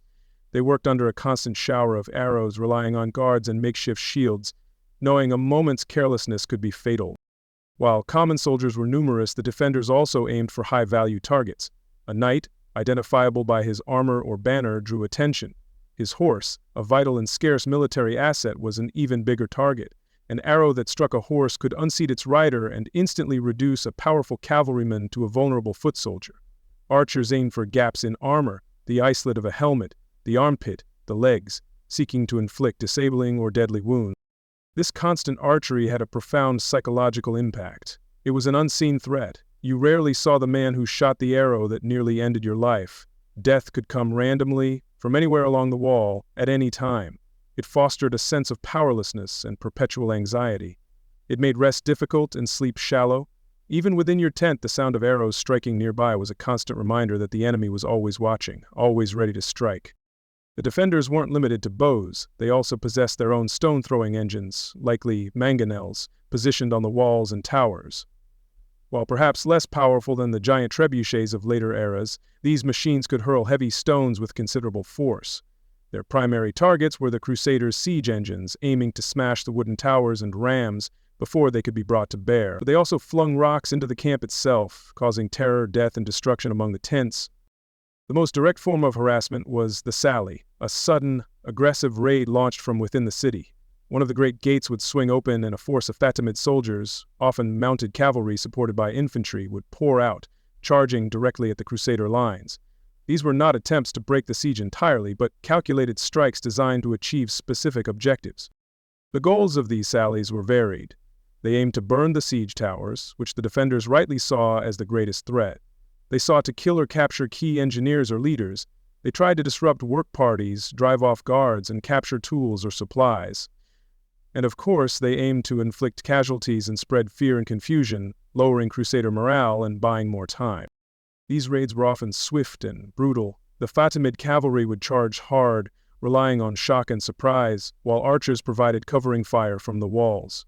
They would strike quickly, do as much damage as possible, and then retreat back behind the safety of the gates before the Crusaders could mount a fully organized counterattack. The siege lines would erupt into chaotic, desperate skirmishes, men scrambling for their weapons, knights rushing to mount their few remaining horses. The Crusaders had to establish a system of pickets and sentries to guard against these sallies.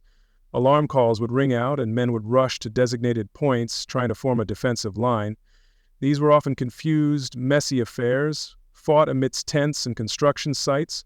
While the Crusaders usually managed to drive the raiders back, these attacks took a toll, both in lives lost and in the constant strain they placed on the already exhausted besiegers.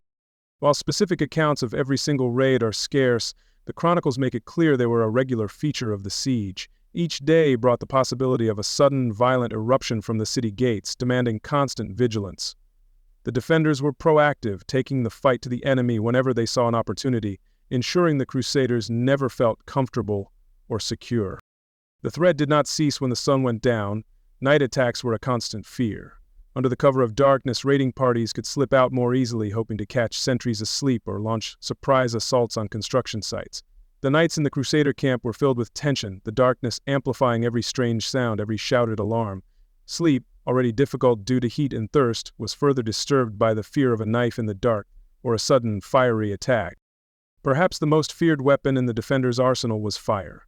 The Crusaders' hopes rested on their great wooden siege towers. The defenders knew that if they could burn these towers, the siege would likely fail. They employed a variety of incendiary weapons. Simple fire arrows wrapped in oil-soaked rags were common. They also launched clay pots filled with burning pitch, oil, or sulfur, which would shatter on impact, spreading flames. And then there was the terrifying prospect of Greek fire. While the precise, jealously guarded formula of the Byzantine superweapon was likely unknown to the Fatimids, they possessed similar, highly effective naphtha-based incendiaries. This was a sticky, flammable liquid that burned fiercely and was notoriously difficult to extinguish. Water often only spread it further. Launched from siphons or in pots, its arrival caused sheer panic. The psychological impact of these fire weapons was immense. The sight of flames leaping up the side of a precious, laboriously built siege tower was horrifying. It represented months of effort, countless lives risked, and their best hope for victory going up in smoke.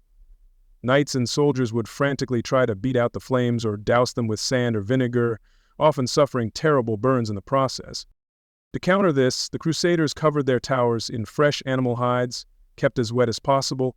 Water carriers had the perilous job of keeping these hides damp, constantly exposed to enemy fire.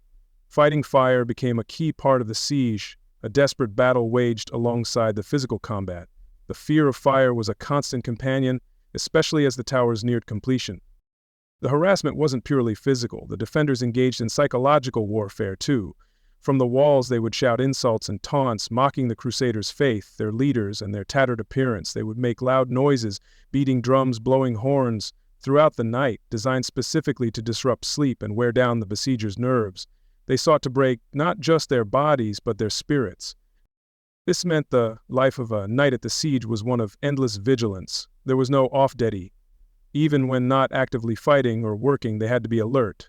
Sentries strained their eyes towards the walls, pickets patrolled the perimeter, and everyone slept with one ear open, ready to grab a weapon at a moment's notice. This combination of exhaustion and constant tension was profoundly wearing. The result was a slow, steady process of attrition. It wasn't just the large-scale assaults that cost lives. It was the daily drip, drip, drip of casualties. An archer picked off by a sniper, a worker hit by a catapult stone, a knight cut down in a sudden sally, another succumbing to an infected arrow wound. Each loss, however small, further weakened the already depleted Crusader ranks. In conclusion, the Crusader camp was far from a safe haven. It was a zone of perpetual danger, a killing field where threats rained down from above and burst forth from the gates. The city was an active, malevolent presence, constantly probing, harassing, and striking. For a knight, it meant living with the constant hum of arrows, the fear of sudden raids, and the terrifying prospect of fire. It meant knowing that even a moment's inattention could be his last. This ceaseless, grinding pressure was one of the key reasons why it truly sucked to be there. Let the dust settle around the Crusader camp. The initial euphoria of arriving at Jerusalem has met the hard reality of its formidable walls and the harshness of the land. Days have passed under the relentless sun, marked by thirst, hunger, and the constant harassment from the city's defenders. Within the ranks of the wary besiegers, a dangerous mix of religious fervor and growing impatience began to brew. They hadn't come all this way, endured 3 years of hell just to sit and wither away. A desire for action, for a swift, decisive blow, began to take hold. There might have been an undercurrent of misplaced confidence. Had God not led them this far, through countless perils? Had they not defeated powerful Seljuk armies at Dorylaeum and Antioch? Perhaps, some believed, the walls of Jerusalem, though strong, would crumble before their righteous zeal. Perhaps the defenders, faced with the holy warriors at their gates, would lose heart. This optimistic, if naive view likely contributed to the push for an early attack, underestimating the determination and preparation of the Fatimid garrison. The pressure to act quickly was immense. Every day spent outside the walls meant more men lost to disease, thirst, and enemy arrows. Supplies, already critically low, dwindled further with each passing hour, and a constant nagging fear haunted the Crusader leaders. The possibility that a large Fatimid relief army might march up from Egypt, catching them pinned between the city and a fresh enemy force. A quick victory seemed not just desirable, but perhaps essential for survival. And so, in a council of the princes, or perhaps through a more impulsive, widespread sentiment, the decision was made. They would not wait weeks or months to build elaborate siege engines. They would trust in God and their own courage. They would launch a direct, full-scale assault on the city walls, hoping to overwhelm the defenders through sheer force and fervor. It was a gamble born of desperation and faith in equal measure. The chosen day was Monday, June 13th, 1099. Less than a week had passed since their arrival. It was far too little time to prepare adequately for an assault on such a well-defended city. But patience was a luxury they felt they could not afford. As dawn broke, the call to arms echoed through the ragged camp. Men checked their worn weapons, tightened their battered armor, and offered prayers for success and survival. Their available equipment was pitifully inadequate for the task. They had virtually no heavy siege engines, no towers, no rams, no effective catapults. Their primary tool for this grand assault was the humble scaling ladder. They had managed to construct a number of these, likely using whatever scarce wood they could find nearby, but they were almost certainly too few and perhaps too short for the towering height of Jerusalem's walls. This was to be an infantry assault in its most basic, brutal form. The plan likely involved attacking at multiple points simultaneously, hoping to stretch the Fatimid defenses and find a weak spot. Godfrey and Robert of Flanders likely targeted the northern walls, while Raymond of Toulouse prepared to attack from the south, near Mount Zion. Knights, dismounted due to the lack of horses and the nature of the task, would fight alongside common foot soldiers, all driven by the promise of liberating the holy city. With horns blaring and banners, however tattered, held aloft, the Crusaders began their advance. They surged forward across the open ground towards the city walls, likely with a roar of Deus, Vult on their lips. But their initial fervor immediately met the harsh reality of the defenders' preparations. From the moment they came within range, a storm of arrows and stones erupted from the battlements. This death zone at the base of the walls was a terrifying gauntlet. Arrows whistled down, thudding into wooden shields or finding agonizing purchase in flesh. Heavy stones, dropped or flung by catapults, crashed amongst them, crushing limbs and shattering ranks. Men fell before they even reached the walls, their dreams of glory ending in the dusty, blood-soaked ground. Yet, driven by momentum and fanaticism, the survivors pressed on. Reaching the base of the walls, the attackers faced the daunting task of raising their heavy wooden ladders. Under a relentless hail of missiles, groups of men strained to lift the cumbersome structures. trying to heave them upright against the towering stone face. It was exhausting, perilous work. Men were struck down, ladders slipped on the uneven ground, and the sheer effort in the crippling heap was immense. Once a ladder was in place, the true test began.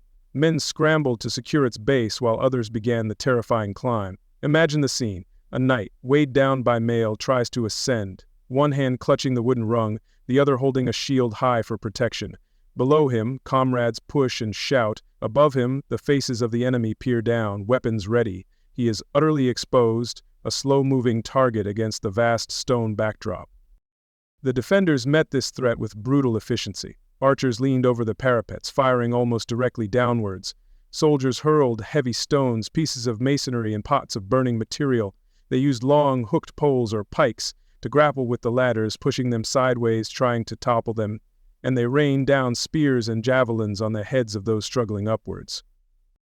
One of the most terrifying defenses was the use of scalding liquids. Large cauldrons of boiling water, or worse, hot oil, were tipped over the battlements. Men screamed as the searing liquids splashed over them, causing horrific burns, often blinding them and sending them tumbling from the ladders. It was a simple but devastatingly effective and deeply feared defensive tactic.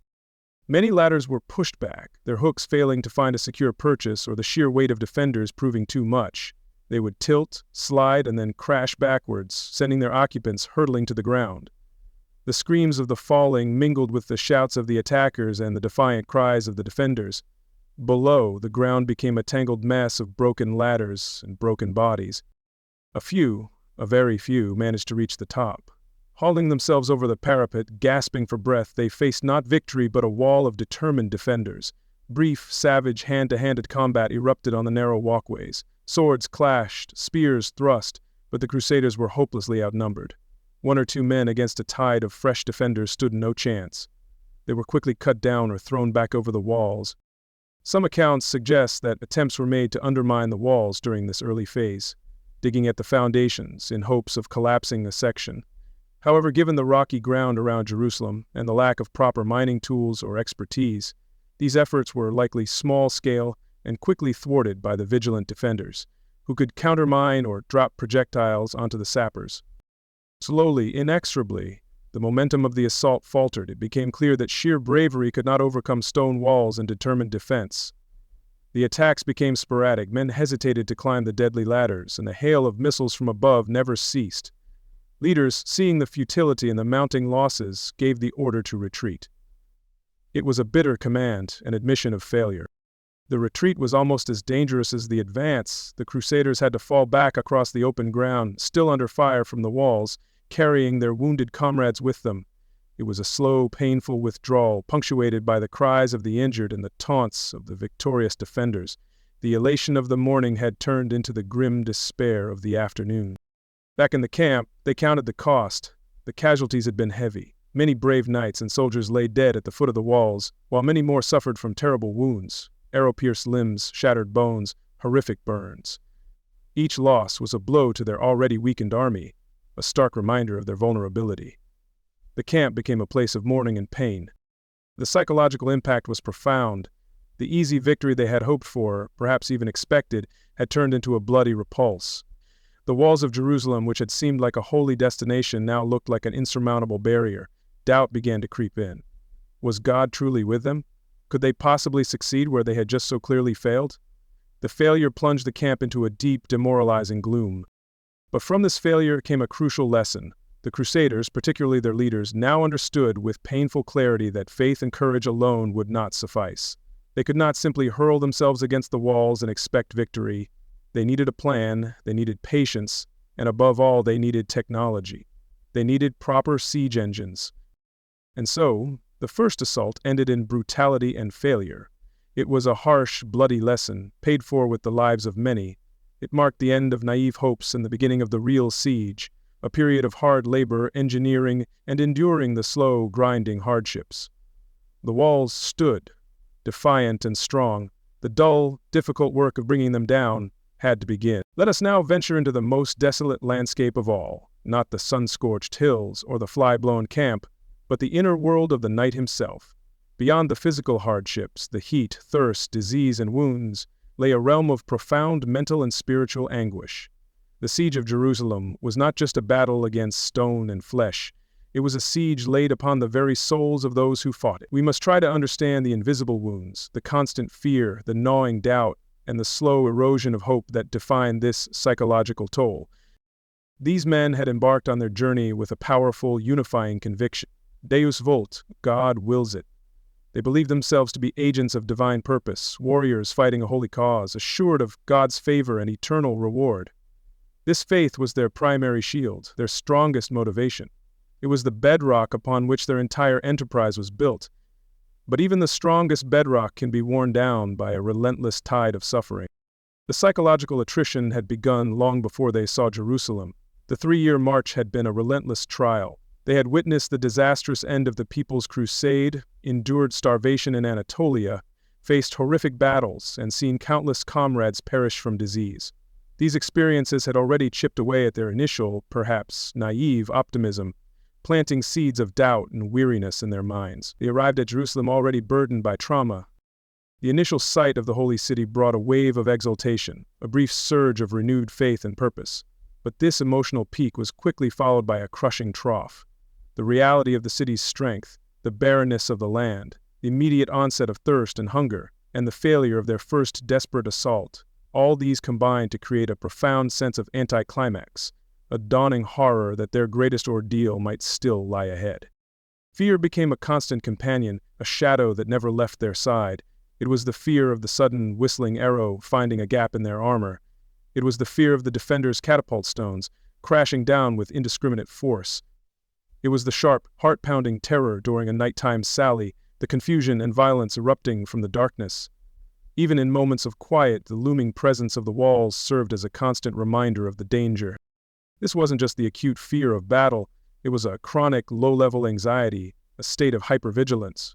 Men learned to sleep lightly, to startle at sudden noises, to constantly scan the battlements.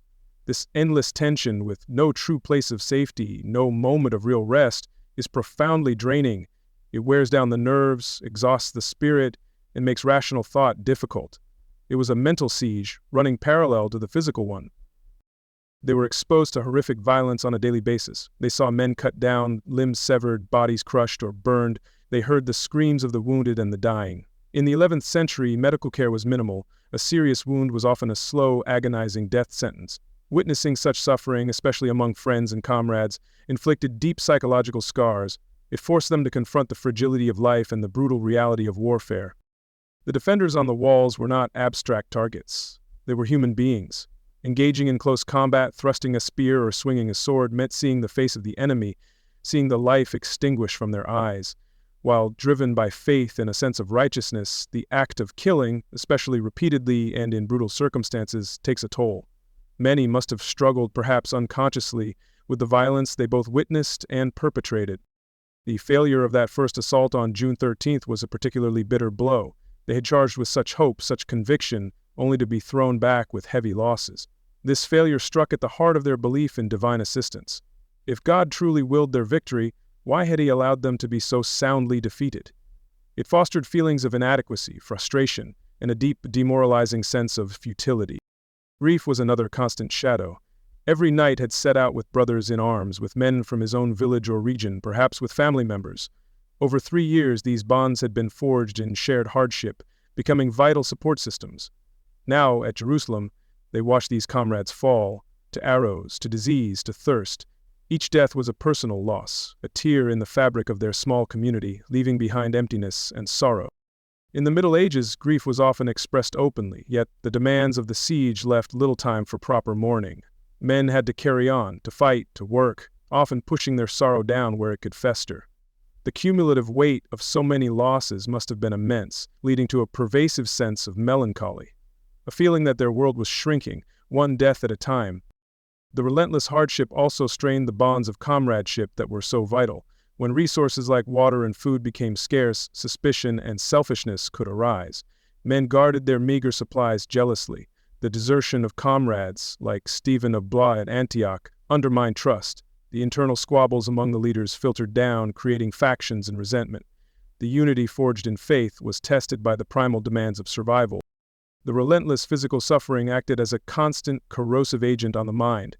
Chronic pain from old wounds, the maddening itch of lice, the agony of thirst, the weakness of hunger, the feverish haze of disease, these things don't just affect the body, they cloud judgment, shorten tempers, and make hope seem like a distant, impossible dream. It is hard to feel pious when your every fiber screams in discomfort or need. Inevitably, the question began to surface, perhaps only whispered in the dead of night, perhaps only a silent cry within the heart, where is God? If they were his chosen warriors, why were they suffering so terribly? Why were the infidels seemingly so strong behind their walls? Why did their prayers for water go unanswered? Why did good, pious men die in squalor? These were dangerous, troubling questions, challenging the very foundation of their mission. They had been promised remission of sins, a holy purpose, and divine aid. But the reality felt far from holy. It felt like a brutal, squalid struggle for survival, marked by desperation and, at times, horrific acts. Could this truly be God's will? Did their own suffering and actions mean they were unworthy? Did they fear that instead of gaining salvation, they were accumulating more sin through their brutality or their moments of doubt? Expressing such doubts was difficult and dangerous, and a community bound by faith admitting a crisis of belief could lead to ostracism or accusations of weakness, even heresy. Many knights likely suffered in silence, trapped in a spiritual isolation, unable to share their deepest fears and questions. This internal struggle, hidden beneath a facade of grim duty, must have been profoundly lonely. Faced with this immense pressure, men adopted different coping mechanisms. Some undoubtedly experienced a heightening of their religious fervor. They interpreted the suffering as a divine test, a purification. Visions became more common, saints or deceased comrades appearing to offer guidance or reassurance. For these men, fanaticism became a shield, a way to make sense of the senseless horror and push forward. Others likely shifted towards a grim, stoic determination. The initial Deus Vult enthusiasm may have faded, replaced by a sense of duty, a refusal to give up after coming so far. It became less about divine will and more about sheer human endurance, about fulfilling their vow, about a professional soldier's commitment to seeing the job through, however terrible the cost. We must do it, replaced God wills it. For many, the only way to endure was to become hardened, to develop a form of emotional numbness. They shut down their feelings, witnessing death and inflicting it with a detached coldness. They focused only on the next task, the next meal, the next moment of survival. This offered protection, but at the cost of their humanity, turning them into something closer to the brutal machines their enemies saw them as. Fatalism also took hold. Many simply resigned themselves to their fate. They accepted that suffering and death were likely outcomes, placing their trust in God's ultimate plan, whatever it might be. This acceptance, while bleak, could bring a certain calm, an end to the internal struggle. They would do their duty and accept what came, whether it was victory or death. Even the leaders, the great princes, were not immune. They bore the added burden of responsibility, the weight of thousands of lives on their shoulders. They had to project confidence, maintain morale, and mediate disputes, all while likely wrestling with their own fears, ambitions, and doubts. Their public resolve often masked private anxieties. The vow they had taken years earlier, once a source of inspiration, now felt like a chain. They were Cruciate, signed with the cross, and a vow to God was not something to be taken lightly or easily abandoned. They were trapped, bound by honor, faith, and expectation, forced to push forward into a situation that seemed increasingly desperate. There was no easy way home. Ultimately, what many likely experienced was a profound sense of disillusionment. The dream of a glorious holy war, of riding as shining knights into a liberated Jerusalem, had shattered against the harsh rocks of reality. They had seen too much, suffered too much. The gap between the chivalric ideal and the squalid, brutal truth was vast and unbridgeable. By the time the final assault began, many knights must have been spiritually exhausted. They were hollowed-out men, driven forward by a complex mix of faith, fanaticism, duty, desperation, and sheer momentum. They were on the verge of achieving their goal, but the psychological price paid along the way was immense. It was a cost that would linger long after the walls of Jerusalem fell, a deep, internal suck that no victory could fully erase. Let us draw near to the final desperate moments of the siege of Jerusalem. It is mid-July 1099. Over a month has passed since the Crusaders first laid eyes on the city. They have endured the scorching sun, the agony of thirst, the ravages of disease, the constant harassment from the walls, and the bitter taste of their first failed assault. But now, Through immense labor and the timely arrival of Genoese aid, their great siege towers stand ready. A tense, almost feverish anticipation hangs in the air. This time, there can be no failure. Before launching this final, desperate gamble, the Crusaders turn to spiritual preparations. Recognizing their own weakness and sinfulness, and perhaps seeking to bolster their flagging morale, the leaders ordained a period of fasting and prayer. On July 8th, the entire army, led by the clergy carrying crosses and relics, performed a solemn, barefoot procession around the seemingly impassable walls of Jerusalem. They prayed, sang hymns, and listened to sermons, attempting to purify themselves and invoke God's direct intervention. This act served both a spiritual and psychological purpose. It reinforced their identity as pilgrims and holy warriors, reminding them of the sacredness of their goal. It likely also whipped up their religious fervor to a fever pitch, steeling their resolve for the bloody work ahead. They were preparing not just for a battle, but for what they saw as the ultimate act of faith, the final judgment upon the city. The plan was a coordinated, two-pronged assault. Godfrey of Bouillon, with his Lotharingian forces, and supported by Tancred and Robert of Flanders, would attack the northern wall near Herod's Gate. Raymond of Toulouse, with his Provençal contingent, would simultaneously assault the southern wall from his position on Mount Zion, near the Jaffa Gate. The hope was that by attacking on two fronts, they would force the defenders to split their forces, preventing them from concentrating their resistance against a single point. On the morning of Thursday, July 14th, the assault began. The great wooden siege towers, covered in damp hides to ward off fire, began their slow, ponderous advance. Pushed by scores of men, shielded by archers and mantlets, these multi-story behemoths creaked and groaned as they rolled across the uneven ground towards the walls. It must have been an awe-inspiring yet terrifying sight, both for the attackers pushing them forward and the defenders watching their approach. The Fatimid garrison responded with immediate fury.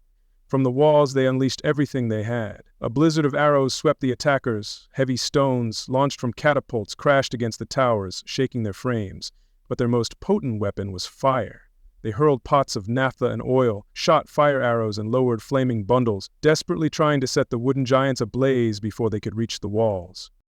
The battle raged throughout the day, a desperate struggle centered around the towers. Crusaders worked frantically to extinguish flames, often under direct fire. Archers on both sides exchanged volleys. Engineers tried to fill the ditch in front of the walls to allow the towers a closer approach. Men pushed, pulled, fought, and died in the heat and dust at the base of the walls. It was a chaotic, deafening, and exhausting struggle. Raymond's tower in the south faced particularly fierce resistance.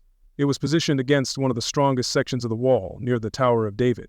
The defenders concentrated their efforts here, and Raymond's tower suffered significant damage from their catapults and incendiaries. Progress was slow and casualties mounted. By the end of the first day, his attack had stalled, unable to reach the wall. Godfrey's tower in the north, however, fared somewhat better.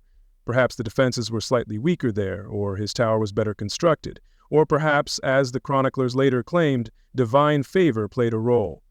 Despite taking heavy fire, his forces managed to push their tower closer and closer to the wall, enduring the flames and stones with grim determination. But even here, as night fell, the wall remained unbreached. Nightfall brought a temporary, uneasy pause. The fighting died down, but the tension remained high. Both sides were utterly exhausted, but they used the darkness to regroup, tend to their wounded, and repair their damaged equipment. For the Crusaders, it was a moment of deep anxiety. They had thrown so much into the first day, yet the city still stood. If they failed again tomorrow, all might be lost.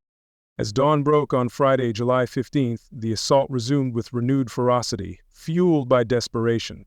Godfrey's men intensified their efforts, pushing their tower those final crucial feet. They managed to fill the last section of the ditch. The defenders fought back with equal desperation, showering the tower with fire and missiles. It was the critical moment. Then came the breakthrough. Amidst the chaos and smoke, Godfrey's tower finally ground against the stone wall. Its drawbridge, perched on the top story, was lowered, crashing down onto the battlements. A narrow, precarious bridge now existed between the besiegers and their goal. A roar went up from the Crusader lines. According to tradition, two Flemish knights, brothers named Leopold and Engelbert, were the first to scramble across the drawbridge. They were followed immediately by Godfrey of Bouillon himself, the Duke, fighting like a common soldier, and other elite knights.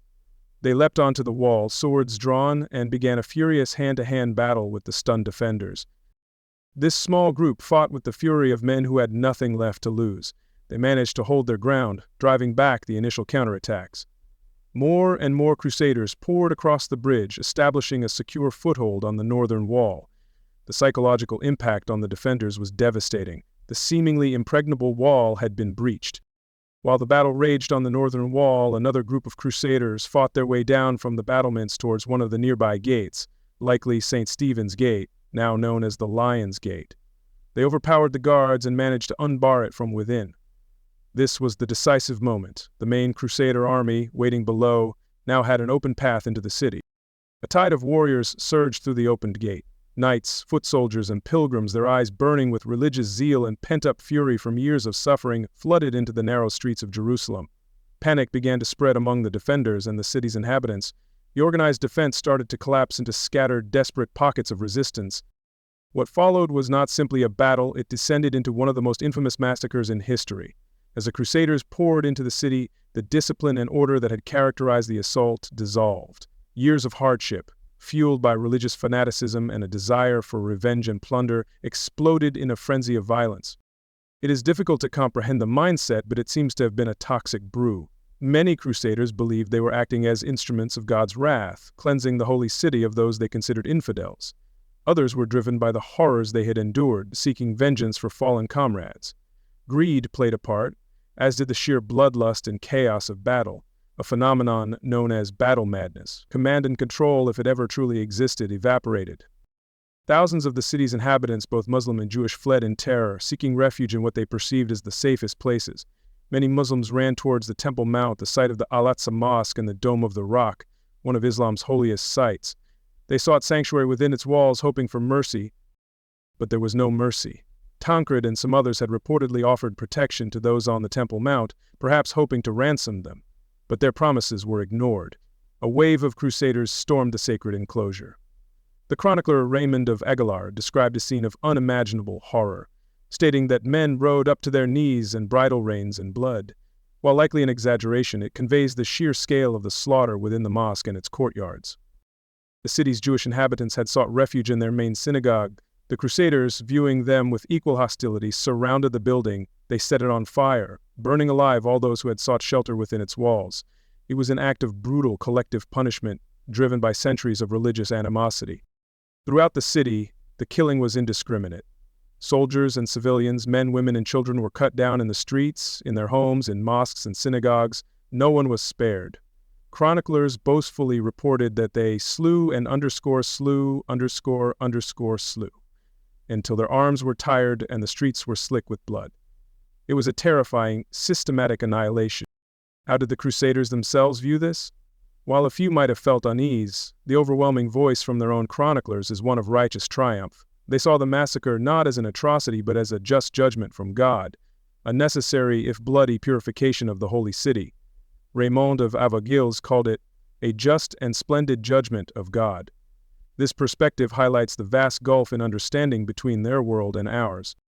It is impossible to know the exact number killed, but it was certainly in the many thousands. By the time the killing subsided, likely after a day or two, Jerusalem was a city of the dead. Its Muslim and Jewish populations had been virtually wiped out. The Crusaders, their holy mission achieved, were masters of a near-empty city. The immediate aftermath was one of grim, practical tasks. The sheer number of bodies posed an immediate health risk, especially in the summer heat. The Crusaders forced the few surviving captives to drag the corpses outside the walls, where they were piled high and burned. They then began the process of cleansing the city, washing the blood from the streets and mosques, and dividing the vast amounts of plunder they had seized. And so the Crusaders achieved their God's victory. They had recaptured Jerusalem, the goal that had driven them for 3 long, terrible years. But this victory was achieved at a horrific moral price. The massacre cast a dark shadow over their triumph, a legacy of brutality that would echo through the centuries. For the knight who waded through blood in the streets of Jerusalem, any sense of triumph must have been deeply, irrevocably intertwined with the horror of what he had done. The suck of being a knight extended, in the end, to the very corruption of his soul. And so, our long, slow journey through the dust and blood of the First Crusade draws to a close. We have followed the knight from his home in Europe, across hostile lands, through starvation and disease, and finally, to to the very walls of Jerusalem. We have stood with him under the scorching sun, felt his A_G_O_N_I_Z_I_N_G thirst, heard the buzz of flies in the filthy camp, and witnessed the brutal, desperate clashes at the foot of those ancient stones. We have seen him achieve his ultimate goal, the capture of the holy city. But as we stand here, amidst the silence that follows the slaughter, we must ask, what was the true nature of this victory, and what was its ultimate cost? The siege of Jerusalem, so often painted as the glorious climax of a divinely ordained quest, reveals itself, upon closer inspection, as a crucible of unimaginable suffering. It was the endpoint of a journey that had already consumed the vast majority of those who undertook it. The knight who stood before Jerusalem was not the gleaming ideal of chivalry. He was a hardened, often brutalized survivor, a testament to the immense physical and spiritual toll of the preceding 3 years. He carried with him the memory of the long march, the endless miles, the treacherous mountains, the barren plains. He remembered the gnawing hunger that drove men to desperate acts, the fevers that swept through the camps, and the constant, wearying struggle against an unforgiving landscape. These experiences had shaped him, worn him down long before he faced his final test at the holy city's gates. He arrived to find not a welcoming holy place, but a formidable fortress set within a deliberately created wasteland. The defenders had ensured his arrival would be met with immediate hardship. The scorched earth offered no sustenance, the high walls offered no easy access, and the poisoned wells offered only the prospect of continued, agonizing thirst. The initial joy of arrival quickly soured into a grim understanding of the task ahead. We have felt the oppressive weight of the Judean sun, an alien and hostile force to men accustomed to cooler climes. We imagine the knight encased in his metal armor, a personal oven that turned the simple act of standing into an ordeal. We considered the maddening torment of thirst, a constant physical agony that overshadowed all other thoughts and fears, reducing life to a desperate search for a few sips of often tainted water. We have waded, in our minds, through the appalling conditions of the Crusader camp. It was a city born of necessity but devoid of sanitation, a sprawling latrine under the sun. We considered the inescapable stench, the mountains of human and animal waste, the rotting carcasses, and the omnipresent swarms of flies. This filth became a breeding ground for disease, a silent, insidious enemy that claimed countless lives and turned the camp into a cesspool of sickness. We explored the logistical nightmare that underpinned the entire campaign, an army moving without supply lines, without central command, without consistent funding. We saw how the need for food devolved into plunder, how the vital quest for timber became a perilous expedition in itself. The lack of basic necessities, from water to wood, defined every waking moment and dictated every strategic decision. It was a war fought as much against scarcity as against the enemy. We listened for the sounds of constant harassment, the whistle of arrows, the crash of stones, the sudden shouts of a sally from the gates. We felt the perpetual tension, the knowledge that even within the camp, safety was a fleeting illusion. We considered the fear of a random death, of a night attack, of the dreaded Greek fire that gnawed away at courage and frayed the nerves. There was no respite, no true peace outside those walls. We witnessed the brutal reality of their first attempt to storm the city. We saw the hastily built ladders, the desperate climb, and the savage repulse. We understood the crushing weight of that failure, the moment when faith collided with the hard reality of stone walls and determined defenders, proving that zeal alone was not enough. It was a bloody lesson in the harsh mechanics of siege warfare. We followed the immense effort to overcome this setback, the dangerous quest for timber, the back-breaking labor of construction, the skilled intervention of the Genoese. We saw the great siege towers rise, symbols of a desperate hope, built from sweat, fear, and a relentless will to succeed, all under the watchful, hostile eyes of the defenders. And then, we witnessed the final assault, the creaking advance of the towers, the fury of the defenders' fire, the desperate struggle on the walls, and the eventual, bloody breakthrough. We saw the tide turn, the gates open, and the Crusader army pour into the streets, their goal finally within their grasp, after years of unimaginable effort. But this moment of triumph immediately transformed into a scene of unspeakable horror. The victory, achieved at such cost, was sealed with the merciless slaughter of the city's inhabitants. Men, women, and children, Muslim and Jew alike, were cut down without distinction. Holy sites became abattoirs. The streets ran red, not just with the blood of warriors, but with the blood of innocents. What must the knight have felt, standing amidst this carnage? Did he feel the righteous satisfaction that the chroniclers described, believing he was enacting God's judgment? Or did the sheer scale of the brutality, the The screams, the pleas, the sight of so much death trigger a sense of revulsion, of moral unease. Perhaps, for many it was a confusing, numbing mix of both. The concept of why it sucked must therefore extend beyond the physical suffering. It sucked to be a knight in Jerusalem because the experience likely hollowed him out. He may have survived the heat, the thirst, the disease, and the battles, but could he survive his own actions? Could he reconcile the demands of his faith with the horrors he had committed in its name? He would carry physical scars, the wounds of battle, the lingering effects of malnutrition and disease. His body, even if it survived, would likely never be the same. The years of hardship would be etched upon him, a permanent reminder of the journey he had undertaken. But the mental scars would run deeper.